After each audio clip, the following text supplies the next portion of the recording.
अब हम चैप्टर 10 की शुरुआत में देखते हैं कैंग याद कर रहा होता है कि कैसे उस बाज ने L6 के डिसकंटिन्यू होने के बारे में बताया था। फिर बोलता है हमारे पास दो ही ऑप्शन हैं, एक शॉर्ट सेलिंग जिसमें लो रिस्क के साथ लो रिटर्न भी मिलेगा और एक पुट ऑप्शन जिसमें हाई रिस्क के साथ हाई रिटर्न। फिर टेक को बोलता है चलो पुट ऑप्शन में 70% बाई करते हैं और बाकी सबको शॉर्ट सेलिंग, जिससे कि रिटर्न रेट ड्रॉप होता भी है तो हम उस बुरे से बुरे सिनेरियो को टैकल कर सकेंगे। फिर हम L6 फोन को देखते हैं जिसका करंट प्राइस 10% ऊपर चला गया होता है और जिसको देख ऐसा लगता है L6 फोन फ्यूचर में अच्छा प्रॉफिट करेगा, लेकिन ये कन्फर्म है इसका प्राइस ड्रॉप होगा और जितना ज़्यादा इसका प्राइस ऊपर जाएगा वह उतना ही नीचे भी गिर जाएगा, जो कि लगभग 10% होगा। और अगर हम रिफंड्स को भी लॉस में कंसीडर करें तो क्या ऐसा नहीं हो सकता कि उसका प्राइस 20% नीचे चला जाए? तभी टेक अपने मोबाइल में देखते हुए बोलता है यूएस में L6 का एक और एक्सप्लोजन हुआ है और ये चार्जिंग के वक्त नहीं हुआ। और अपना मोबाइल स्क्रीन कैंग को दिखाते हुए बोलता है कोरियन न्यूज़ की रिपोर्ट को देखें तो सैमसंग इलेक्ट्रॉनिक्स यह कह रहा है कि यह फोन एक्सटर्नल इम्पैक्ट की वजह से एक्सप्लोड हो रहा है और जैसा कि एक्सप्लोजन यूएस में हुआ है इंटरनेशनल मीडिया भी इसमें रुचि दिखा रहा है। फिर हमें बताया जाता है कि कोरिया में average daily option trading volume 500 billion won है और फ्यूचर ट्रेडिंग का वॉल्यूम 1 ट्रिलियन वॉन है। फिर हम देखते हैं टेक कैंग को बोल रहा होता है आखिर तुम ऑप्शन को किसमें ट्रेड करने वाले हो, जिस पर कैंग बोलता है HTS में, जिसका पूरा नाम होम ट्रेडिंग सिस्टम है जो कि एक स्टॉक ब्रोकिंग एप्लीकेशन है। फिर कैंग खुद में बड़बड़ाते हुए बोलता है कभी कभी यह कहना काफ़ी मुश्किल होता है कि यह स्टॉक मार्केट है या गैम्बलिंग टेबल, और मैंने 13.8 बिलियन वॉन में से 800 मिलियन मेरे खुद के पैसे हैं और अगर कुछ बुरा हो भी जाता है तो टेक्यू ने जैसा कहा था वो सारा इन्वेस्टमेंट अकेले ही कवर कर लेगा और मैंने इन्वेस्ट करने का डिसाइड कर ही लिया है तो मैं अपने 800 मिलियन वॉन को भी लगा ही देता हूँ। और इतना बोलते ही उसे बाय कर लेता है और खुद से बोलता है और अगर स्टॉक प्राइस ड्रॉप नहीं होता है जैसा मैंने प्रेडिक्ट किया था तो ये सारे ऑप्शंस हमारे लिए बिल्कुल बेकार हो जाएंगे। फिर टेक को बोलता है अब हमारे अकाउंट में 800 मिलियन वॉन बचे हुए हैं, तो टेक बोलता है तो तुमने और क्यों नहीं खरीद लिया? तो कैंग बोलता है बाकी सब तुम्हारे रहने के खर्चे के लिए और अगर कुछ ज़्यादा बुरा हो भी जाता है तो 800 मिलियन वॉन हमारे गुजारे के लिए काफ़ी होगा। फिर कैंग रिलैक्स होते हुए बोलता है ऑल राइट, अब हमें रिजल्ट तक का इंतजार करना है। फिर अब हम 2 दिन बाद देखते हैं सैमसंग इलेक्ट्रॉनिक्स का प्राइस 8% से ऊपर चला गया होता है और शॉर्ट सेलिंग में तो प्रॉफिट तभी होता है जब स्टॉक का प्राइस नीचे जाने लगता है, जिसका ऑब्वियस सा आंसर है हमें -8% का लॉस हुआ है। लेकिन मेन इश्यू तो पुट ऑप्शन के साथ है क्योंकि सैमसंग इलेक्ट्रॉनिक्स का स्टॉक प्राइस नीचे जाने के बजाय ऊपर जाने लगा है, जिसकी वजह से पुट ऑप्शन का चांसेस बहुत ही ज़्यादा कम हो गया है। आसान भाषा में कहे तो वह पूरा बेकार हो गया है, जिस वजह से वे दोनों पूरे परेशान हो जाते हैं। और कैंग बोलता है यह र्यूमर फैल रहा है कि सैमसंग इलेक्ट्रॉनिक्स बैटरी रिप्लेसमेंट के बारे में डिसाइड कर लिया है, जिसके वजह से स्टॉक का प्राइस ऊपर जाने लगा है। और कैंग सोचने लगता है यह सब सिचुएशन को कुछ समय तक टैकल करने के लिए काफ़ी है। और कैंग खुद को दिलासा देते हुए कहता है पर यह जितना भी कुछ कर ले वे सभी को रिकॉल तो नहीं करेंगे ना। फिर हम टेक को परेशान देखते हैं जो कि कैंग को बोल रहा होता है कल तक इसके डिसकंटिन्यूएशन के बारे में अनाउंस कर देंगे ना। तो कैंग उसे दिलासा देते हुए बोलता है हो भी सकता है अगर हमारा प्लान बिल्कुल उसी तरह से काम किया जैसा हमने प्लान किया था। और अब हम सैमसंग इलेक्ट्रॉनिक्स के बिल्डिंग को देखते हैं जो कि टॉप IT मैन्युफैक्चरर में से एक है, जिसके कॉन्फ्रेंस हॉल में डोमेस्टिक मीडिया बैठे होते हैं और सैमसंग इलेक्ट्रॉनिक्स का प्रेसिडेंट मीडिया को समझाते हुए बोलता है कि यह सारा एक्सप्लोजन उस बैटरी की वजह से हुआ था और वे लोग प्रॉमिस करते हैं कि जिन कस्टमर्स को इसकी वजह से अफेक्ट हुआ है वे लोग उसे पूरे कंपनसेट करेंगे। और वो अनाउंस करता है कि वे लोग सभी फ़ोन जिसमें बैटरी का इशू है उसे रिकॉल कर रहे हैं और फिर दोबारा उन्हें री रिलीज करेंगे, जिसको देख कैंग और टेक और परेशान होने लगते हैं। जिस पर टेक बोलता है ये लोग तो रिकॉल के बारे में बात कर रहे हैं ना कि डिसकंटिन्यूएशन के बारे में, आखिर इसका क्या मतलब हो सकता है। फिर वे लोग सोशल मीडिया को स्क्रॉल करने लगते हैं जहां उन्हें ऑनलाइन पोस्ट से पता चलता है कि सैमसंग इलेक्ट्रॉनिक्स के रिकॉल करने की वजह से लोगों का मूड शांत हो गया है और अब अगर वे लोग 6 मिलियन यूनिट्स को रिप्लेस करते हैं तो उन्हें 6 ट्रिलियन वॉन का लॉस होगा। और अगर हम सिर्फ प्रोडक्शन कॉस्ट से देखें तो 3 लाख वॉन पर यूनिट, जिसका मतलब 2 ट्रिलियन वॉन का लॉस। और शायद उतना भी नहीं, अगर वे लोग सारे रिकॉल्ड फ़ोन को ठीक कर दोबारा रिसोल्ड करते हैं।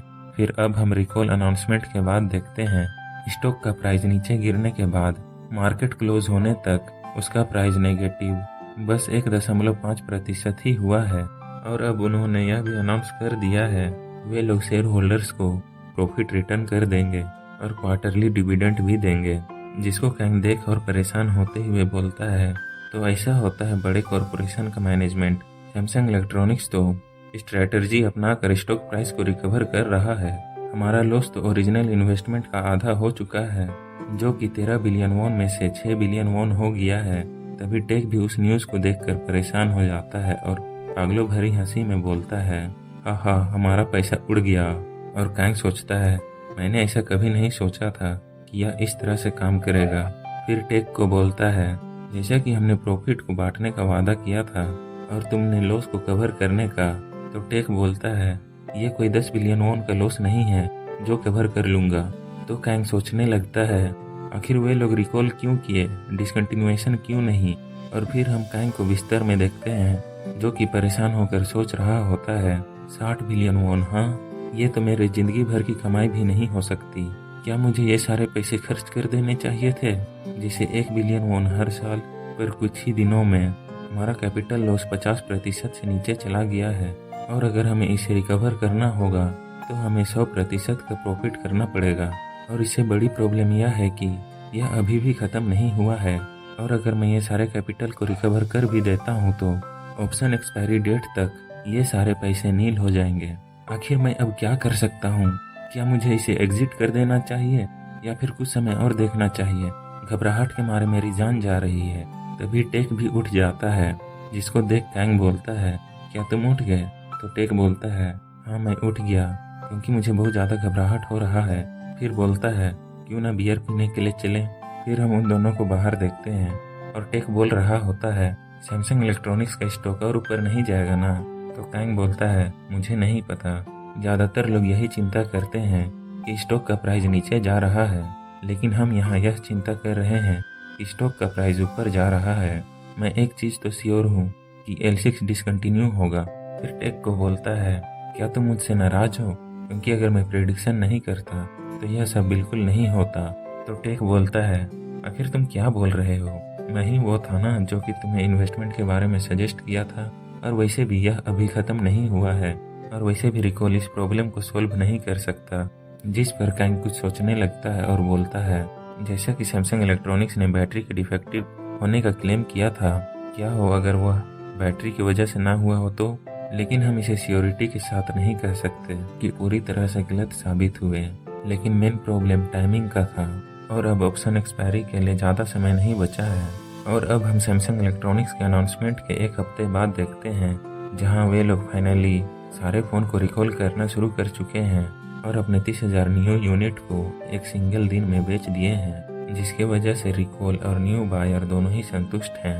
और इसके स्मूथ हैंडलिंग की वजह से वे लोग अनसर्टेनिटी को एलिमिनेट कर दिए हैं और सैमसंग इलेक्ट्रॉनिक्स का प्राइस 4.1% से ऊपर चला गया है और हमारा लॉसेस बैलून की तरह 90 बिलियन वॉन का हो चुका है, जिसमें 13 बिलियन वॉन में से अब उनके पास 3.6 बिलियन वॉन बचे हैं। और कैंग अपना सिर पकड़ते हुए बोलता है, थैंकफुली हमने कम से कम शॉर्ट सेलिंग भी किया था और अगर हम सारे को पुट ऑप्शन में लगा देते तो हमारे पास चंद बिलियन ही बचते। जिस पर टेक अपना इमोशन छिपाते हुए कैंग को बोलता है, मुझे विश्वास नहीं हो रहा, जो भी मैंने बैटकॉइन से कमाए थे वो सब भाप की तरह उड़ गए। और कैंग सोचने लगता है, जो भी हमने पुट ऑप्शन बाय किया था वो सारे अब वर्थलेस हो चुके हैं और अब इस पॉइंट पे तो हम उसे रिकवर भी नहीं कर सकते हैं।